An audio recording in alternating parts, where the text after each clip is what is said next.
Sejumlah perangkat desa Bukti Kecamatan Kubu Tambahan Buleleng mendatangi kantor Bupati Buleleng.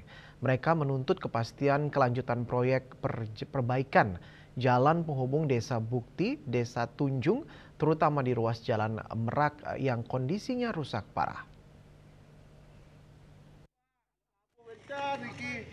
Dalam video amatir yang diambil warga setempat tampak ruas jalan yang rusak di Desa Bukti. Perbekal Desa Bukti, Gede Wardana mengatakan kedatangan mereka untuk menanyakan langsung kepada Bupati Inyoman Sujidre terkait realisasi perbaikan. Menurutnya jalan mereka merupakan satu-satunya akses warga di Dusun Mekarsari dan Dusun Tonggak menuju Desa Tunjung. Salam toleransi dari masyarakat. Di media itu dari kabupaten posting masyarakat geram lagi di sanalah kelihatan jalan Merak Tonggak Tunjung sudah bebas 20 tahun katanya. Masyarakat saya pun geram. Jalan Merak buktinya sekarang boleh dicek nggak, ibu-ibu dan bapak wartawan cek sana. Bawa motor mungkin nggak bisa jalan. Ya begitu keadaan ini. Wardana menyebut Bupati sempat meninjau proyek Jalan Bukti Tunjung dengan nilai anggaran 4,2 miliar rupiah saat kunjungan kerja ke Kubu Tambahan.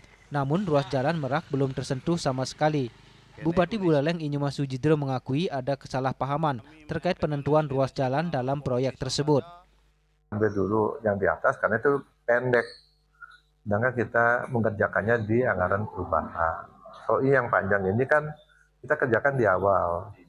Di Indo, kita sudah sampaikan ke Pak Mekar, cuman Pak Mekar nggak dipercaya sama masyarakat. Itu. Tidak ada masalah sih sebenarnya. Ada. Mungkin coba bisa ditegaskan kapan akan diperbaiki?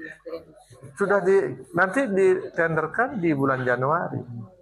Tender di bulan Januari. Kalau misalkan penyedia bersiap di Februari, ya harus dikerjakan di bulan Februari. Menurutnya ruas jalan yang dimaksud mencakup Merak, Tonggak, Tunjung, bukan sebaliknya. Bagian atas lebih dulu dikerjakan karena jaraknya lebih pendek dan sudah masuk dalam APBD perubahan 2025. Sedangkan ruas panjang akan dikerjakan dalam anggaran induk 2026. Yasir Yuli, Bali TV.